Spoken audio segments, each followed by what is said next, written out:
குடிப்பழக்கத்தால் தன்னுடைய சினிமா திரையுலக வாழ்க்கையவே இழந்து இன்னைக்கு இருக்கிற இடமே தெரியாமல் காணாமல் போன பிரபல மூத்த நடிகர் ஒருவரை பற்றிய செய்தியானது சமூக வலைதளங்களில் வெளிவந்து ரசிகர்கள் மத்தியில் மிகவும் வைரலாக பரவிக்கிட்டு இருக்கு. தமிழ் சினிமா திரையுலகத்தில் ஒரு காலகட்டத்தில் உச்சத்தில் இருந்த பல நடிகர்கள் இன்னைக்கு சினிமா திரையுலகத்தை விட்டே விலகிட்டாங்க. அப்படி 80களின் காலகட்டத்தில் பல முன்னணி உச்ச நட்சத்திரங்களோடு இணைந்து முக்கியமான கதாபாத்திரங்களில் குழந்தை நட்சத்திரமாக நடித்து அசத்தினவர் தான் நடிகர் காஜா ஷெரீப். இப்போது சினிமா திரையுலகத்தை விட்டே விலகிட்டார். சமீபத்தில் பார்த்தோம் அப்படின்னா ஒரு நேர்காணலில் கலந்துக்கிட்டு அவருடைய சினிமா திரையுலக வாழ்க்கையை பற்றி சொல்லியிருக்காரு. அது மட்டும் இல்லாமல் குடிப்பழக்கத்தால் தான் அவர் சினிமா திரையுலகத்தை விட்டு போனாரா அப்படின்னு பலருடைய சந்தேகத்துக்கு பதிலும் கொடுத்திருக்காரு. இயக்குனர் இமயம் பாரதிராஜா அவர்களினுடைய இயக்கத்தில் பாக்யராஜ் கதாநாயகனாக அறிமுகமான திரைப்படம் தான் புதிய வார்ப்புகள். இந்த திரைப்படத்தில் தான் காஜா ஷெரீஃபும் குழந்தை நட்சத்திரமாக அறிமுகமாயிருக்காரு. அதுக்கப்புறமா மீண்டும் பாக்யராஜ் அவர்களினுடைய நடிப்பில் வெளிவந்த அந்த 7 நாட்கள் திரைப்படத்தில் நடித்து ரொம்ப பெரிய அளவில் பிரபலம் அடைஞ்சார். அடுத்தடுத்து பார்த்தோம் அப்படின்னா ரஜினிகாந்த் அவர்களினுடைய தில்லுமுள்ளு திரைப்படமாகட்டும், விசு அவர்களினுடைய சம்சாரம் அது மின்சாரம் திரைப்படமாகட்டும், இப்படி பல திரைப்படங்களில் இவருடைய தனித்துவமான நடிப்பால் ரசிகர்கள் மத்தியில் இவருக்குன்னு ஒரு தனி இடத்தையே பிடிச்சாரு.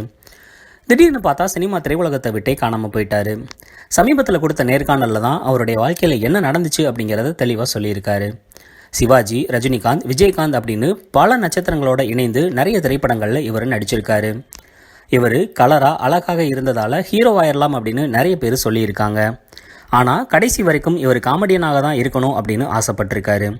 முதலாக புதிய வார்ப்புகள் திரைப்படத்தில் இவர் நடிக்கும்போது இவருக்கு 1500 ரூபாய் சம்பளமாக கொடுக்கப்பட்டிருக்கு. இதுவரைக்கும் 300க்கும் மேற்பட்ட திரைப்படங்களில் நடிச்சிருக்காரு. அது மட்டும் இல்லைங்க, எம்ஜிஆர், கலைஞர், ஜெயலலிதா அப்படின்னு 3 முதலமைச்சர்களிடமும் பரிசு வாங்கியிருக்காரு. 200க்கும் மேற்பட்ட விருதுகளை அவருடைய வீட்டில் அடுக்கி வச்சிருக்காரு.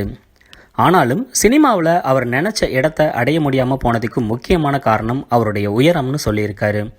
நல்ல உயரமாக இருந்திருந்தால் கண்டிப்பாக இவர் ஹீரோவாக இருப்பார். அது மட்டும் இல்லாமல் இவர் நடித்து அழுத்து போயிட்டதால் சினிமா மேலே இருக்க ஆர்வமே போயிருக்கு.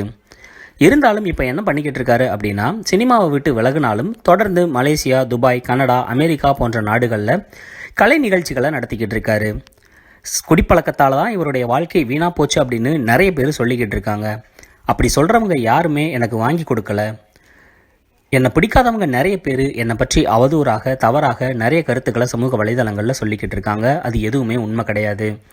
நிறைய திரைப்படங்களில் நடித்தேன், எனக்கு நடிப்பின் மேலே இருக்க ஆர்வம் போயிருச்சு. இப்போது அதே நடிகர்களை வச்சு நான் பல கலை நிகழ்ச்சிகளை பல நாடுகளில் நடத்திக்கிட்டு இருக்கேன் அப்படின்னு காஜா ஷெரீப் ரொம்பவே உருக்கமாக பேசியிருக்காரு. இந்த நடிகரை உங்களுக்கு தெரியும் அப்படின்னா இவர் நடித்த திரைப்படங்களில் நீங்கள் எதை பார்த்துருக்கீங்க அப்படின்னு கமெண்ட் பாக்ஸில் வந்து சொல்லுங்கள்.